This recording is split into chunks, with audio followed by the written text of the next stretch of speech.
અમદાવાદના શાંતિપુરાથી ગાંધીનગર ખાતે આજે ટ્રેક્ટર રેલીની કૂચ કરવામાં આવી છે.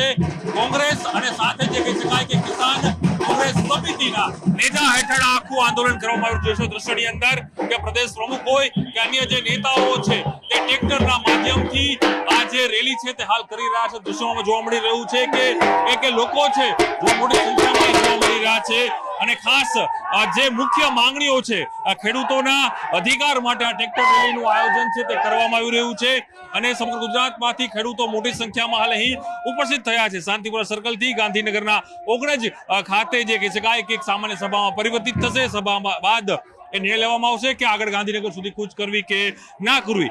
સરકાર સમક્ષ ખેડૂતો માંગણી મૂકી રહ્યા છે અને સાથે જ શાંતિપૂર્ણ માહોલમાં અને લોકતાંત્રિક ઢબે ખેડૂતો આજે પોતાની માંગ છે તે સરકાર સમક્ષ રજૂ કરી રહ્યા છે. 4 જે મુખ્ય માંગણીઓ મૂકવામાં આવી છે તેમાં જમીન માપણી, તેની કાપણી બંધ કરો, જમીન સંપાદનનું પૂરું વળતર આપો, ખેડૂતોના દેવા માફ કરો, દૂધ અને ખેત ઉત્પાદન ટેકાના ભાવ MSP જાહેર કરવામાં આવે, ખાતર, બિયારણ, ડીઝલ, ખાંડ, દાણ વ્યાજબી ભાવે ગુણવત્તાસરભર પૂરો જથ્થો અપાય તે પ્રકારની વ્યવસ્થા થાય તે પ્રકારની માંગ છે કરવામાં આવી છે.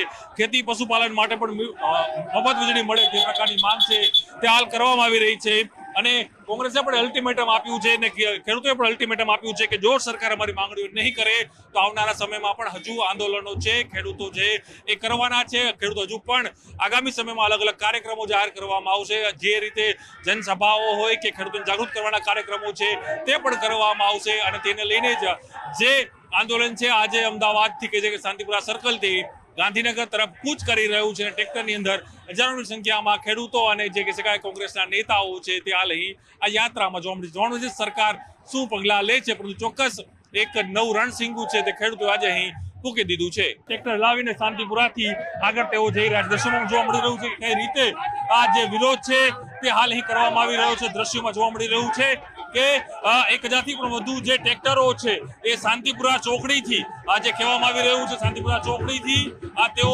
ઓગણજ ખાતે જશે. ઓગણજ ખાતે એક સભા છે, સભામાં પરિવર્તિત થશે. ત્યારબાદ એ જે વિરોધ છે તે અહીં કરશે. દ્રશ્યોમાં જોવા મળી રહ્યું છે કે પ્રદેશ પ્રમુખ સહિત જે નેતાઓ છે આમાં જોવા મળી રહ્યા છે અને આ વિરોધ છે તે હાલ અહીં કરી રહ્યા છે અને જે મુખ્ય જે 5 માંગણીઓ છે તે 5 માંગણીઓ સાથે તે હાલ અહીં કરી રહ્યા છે. દ્રશ્યોમાં જોવા મળી રહ્યું છે કે કઈ રીતે આ જે વિરોધ છે તે હાલ કરવામાં આવી રહ્યો છે.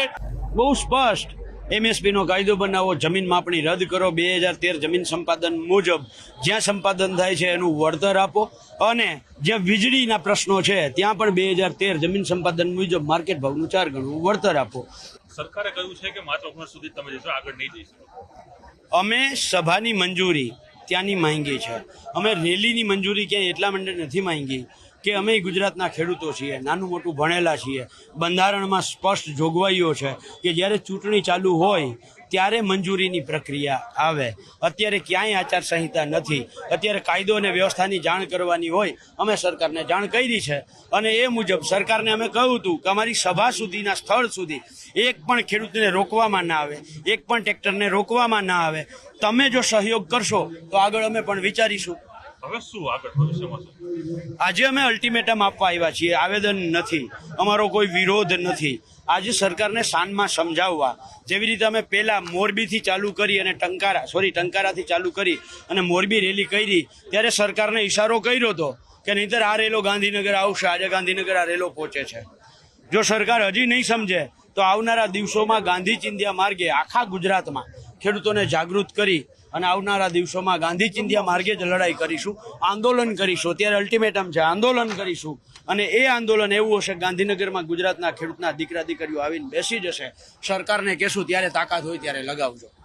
જે રીતે કલેક્ટર અને IPS ઓફિસરો મળીને ખેડૂતોના ખેતરોમાં દાદાગીરી કરીને ઘૂસે છે તે એ સિવાય જમીનની માપણી, કાપણી, દેવું માફી, વીજળી મફત આપવાથી માંડી અને અમારા MSP આ બધા જ મુદ્દાઓને લઈને આજે હજારો ખેડૂતો, તમે પોતે જોઈ રહ્યા છો માહોલ કેવો છે. આ સ્વયંભૂ છે. પક્ષ મોબિલાઇઝ કરે તો લોકો લાવવા પડે. આ લાવેલા નહીં આવેલા છે અને જ્યારે આવેલા હોય ત્યારે ખરા તડકામાં સરકારને અમે આજે કહ્યું છે કે આજે તો અમે તમને પહેલા દિવસે કહ્યું તો અમે ચેતવણી આપવા આવીએ છીએ. આ ટ્રેલર છે, પિક્ચર હજુ બાકી છે. આવનાર 2 મહિનાના કાર્યક્રમો સરકાર નહીં માને તો અમે એક પછી એક જલદ કાર્યક્રમો એવા આપશું. જલદનો મતલબ હળદરવાળી નહીં, હળદર ભરવાની નહીં. જલદનો મતલબ સરકારની ઊંઘ હરામ કરી દે, સરકારનું જીવવું હરામ કરી દે, એવી ગાંધી ચિંતા માર્ગે, એવી સરદાર પટેલની તાકાત સાથે અમે લોકો લડવાના છીએ. આ આંદોલનને આ માગણીઓ માટે કોંગ્રેસ આગેવાની નથી રહી. ખેડૂતો ખુદ એમના વિવિધ સંગઠનો મારફત સરકાર સુધી વાત પહોંચાડવા માંગે છે. કોંગ્રેસ તો માત્ર ને માત્ર એના સપોર્ટમાં છે. પહેલી વખત એવું આજે ગુજરાતની અંદર જોવા મળ્યું છે કે ખુદ ખેડૂતો ટ્રેક્ટરો લઈને ગાંધીનગર સુધી એમની માગણીઓ માટે કરીને પહોંચવા માટેનો પ્રયત્ન કર્યો હોય, ત્યારે પોલીસ તંત્રએ અને રાજ્ય સરકારે એમને ખેડૂતોને ગાંધીનગર જ્યાં પણ મુખ્યમંત્રી હોય કે એમના ઓથોરિટી અધિકારીઓ હોય એને મળવા માટે ત્યાં સુધી મંજૂરી આપી હોત તો ખેડૂતોને સંતોષ થોત. પણ આજે તમે જુઓ તો ઘણા ટાઈમથી જે આંદોલન કરી રહ્યા ત્યાં મહિલાઓ પર લાઠીચાર્જ વરસાવવામાં આવ્યો અને લાઠીચાર્જ વરસાવીને ખેડૂતોને મારવામાં આવે, એના ઉપર દાદાગીરી કરવામાં આવી. આવનાર સમયની અંદર આ ગુજરાત એક શાંતિમય ભાઈચારાની ભાવનાને વરેલું છે. સર્વ ધર્મ સર્વ સમાજો હળીમળીને રહે છે. પણ હવે હું માનું ત્યાં સુધી વિદ્યાર્થીઓ હોય, ખેડૂતો હોય, મહિલાઓ હોય, આમ જનતા હોય, એ હવે ત્રસ્ત થઈ ગયા સરકારથી અને ત્રસ્ત થઈ છે. ત્યારે વિવિધ આંદોલનો કેટલી હદે લોકોની માગણીઓ વધી છે અને આવનાર સમયની અંદર આ તમામ પ્રશ્નોનું સોલ્યુશન ના કર્યું તો હું માનું ત્યાં સુધી નેપાળવાળી કદાચ આ ગુજરાતની એની શરૂઆત ન થાય એની જવાબદારી એ સરકારે લેવી પડે. અને હું માનું છું ત્યાં સુધી ખરેખર તો આ ગાંધી અને ગુજરાતનું આ ગાંધી અને સરદારનું આ ગુજરાત છે, જ્યાં સત્ય અને અહિંસાનો પાયો લખાણો હતો, જ્યાં અન્યાય સામે લડવાની શરૂઆત થઈ હતી. તો હું તો એમ માનું છું કે આ અન્યાય સામે લડવાની આ આઝાદીની લડાઈ કદાચ ફરીથી આ બીજી આઝાદીની લડાઈ કદાચ ગુજરાતથી ચાલુ ન થાય એની કાળજી સરકારે રાખવી જોઈએ અને ખેડૂતોને જે એમના પ્રશ્નો છે એને વાચા આપીને ન્યાય આપવો જોઈએ. ખેડૂત એક રીતે આર્થિક રીતે પાયમાલ થયો છે. ખાતર મોંઘું હોય, બિયારણ મોંઘું હોય, નકલી બિયારણ હોય, સિંચાઈનું પાણી ના મળે, વીજળી મોંઘી હોય, ઉત્પાદનના પૂરતા બજાર ભાવ ના મળે અને ઉપરથી ખોટી જમીન માપણીના નામે ખેડૂતોની જમીનો છીનવાય, ભાઈ ભાઈ વચ્ચે ઝઘડા કરાવાય અને ઉદ્યોગપતિઓ ના મૂડીપતિઓના ભાગીદાર એવી આ ભાજપની સરકાર આજે વીજ પોલ નાખવાના નામે ખેડૂતોની મહામૂલી જમીનો છીનવી રહી છે. ખેડૂત જ્યારે પોતાના હક અધિકારની વાત કરે, પોતાનો વિરોધ કરે, ત્યારે અંગ્રેજો જે અત્યાચાર કરતા હતા, અંગ્રેજો જે શોષણ કરતા હતા, એનાથી પણ વધારે ખરાબ રીતે આ ભાજપના શાસનમાં પોલીસ અને પ્રશાસન ગુજરાતના ખેડૂતો પર અન્યાય કરે છે, અત્યાચાર કરે છે અને શોષણ કરે છે. ત્યારે પ્રદેશ કોંગ્રેસ સમિતિ કિસાન સેલ દ્વારા અને સમગ્ર ગુજરાતના ખેડૂતના સંગઠનો દ્વારા આજે ગુજરાતના ખેડૂતના અવાજને બુલંદ કરવા માટે ખેડૂતોના દેવા સંપૂર્ણ માફ થવા જોઈએ.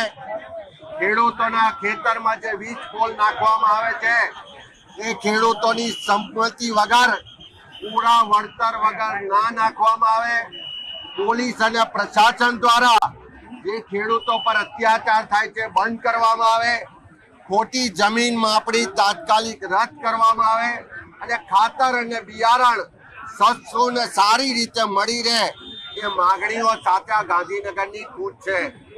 આ કિસાન અધિકાર યાત્રા આજે ટ્રેક્ટર રેલીના સ્વરૂપમાં જઈ રહ્યા છે. પોલીસ અને પ્રશાસનના સરકાર ખેડૂતોની વાત સાંભળવાને બદલે, એની લાગણી માગણીને સમર્થન આપવાને બદલે પોલીસને આગળ કરીને યાત્રાને રોકવાનો પ્રયત્ન કરી રહી છે. ગાંધીનગર જઈને પોતાની વાત રજૂ કરવા માટે માગણી કરી છે. વિગતવાર નિયમ મુજબ એની પરમિશન માંગી છે, પણ સરકાર દ્વારા, પોલીસ દ્વારા ધમકી આપવામાં આવે છે કે ગાંધીનગરમાં આવશો તો ટાંટિયા ભાગી નાખીશું, ગાંધીનગરમાં આવશો તો જેલમાં પૂરી દઈશું. હવે આગળ જોઈએ છે કે સરકારમાં કેટલો દમ છે અને આ જગતનો તાત ખેડૂત એના ન્યાય અધિકાર માટે આખરી દમ સુધી લડવા માટે મક્કમતા સાથે ગાંધીનગર તરફ કૂચ કરશે. આડેધડ જે વીજ પોલ ખેડૂતોના ખેતરમાં નાખવામાં આવે છે એમને વિશ્વાસમાં લેવામાં આવતા નથી, એમની પરવાનગી પણ લેવામાં આવતી નથી ને પોલીસનો બંદોબસ્ત લઈને પોલીસ દ્વારા ડરાવી ધમકાવીને વીજ પોલ નાખીને એમને લાખો રૂપિયાનું નુકસાન કરવામાં આવે છે અને ત્યારબાદ આ ખેડૂતોને કોઈ સુનવાઈ થતી નથી. આ 3 મુદ્દે ખેડૂતો આજે ગાંધીનગર સુધી કૂચ કરવા નીકળ્યા છે. પણ સર મંજૂરી નથી આપી, માત્ર 19 સુધી જ મંજૂરી આપી છે. અમારી સરકાર સાથે વાતચીત ચાલે છે કે ખેડૂતોનું બિન રાજકીય પ્રતિનિધિ મંડળ 50 કે 100 જણને સરકાર પરવાનગી આપે ને માત્ર એ 100 જણ ત્યાં ગાંધીનગર સુધી પહોંચીને સરકાર સમક્ષ એમની વાતો રજૂ કરે એવી અમે માગણી સરકાર સમક્ષ કરી છે. હવે સરકાર દ્વારા શું જવાબ આવે છે એની અમે રાહ જોઈ રહ્યા છીએ. મારું ગામ રાણકપર હળવદ તાલુકો, ત્યાં મારા ખુદના ખેતરમાં 2 થાંભલા આવે છે. અત્યારે જયારે પબ્લિક ભેગું થયું છે, ખેડૂત સ્વયંભૂ ભેગું થયું છે, તો એનો જસ ઉઠાવવા બધા નેતાઓ પહોંચી ગયા છે. અત્યાર સુધી વિધાનસભામાં 12 ધારાસભ્યો છે કોંગ્રેસના, એમ કોઈ કઈ બોલ્યું નહીં. મુદ્દો ઉઠાવ્યો નથી અમારો, અને અત્યારે ભેગું થયું છે. લાભ ઉઠાવવા આવી જાવ તો, રોજગાર ફેંકવા આવી જાવ તો અમારે આંદોલન કોઈ પાર્ટીનું નથી રાખવાનું. આંદોલન સ્વયંભૂ ખેડૂતનું જ છે અને ખેડૂતનું જ ખેડૂત બનીને આવો, ખેડૂત બનીને આવો.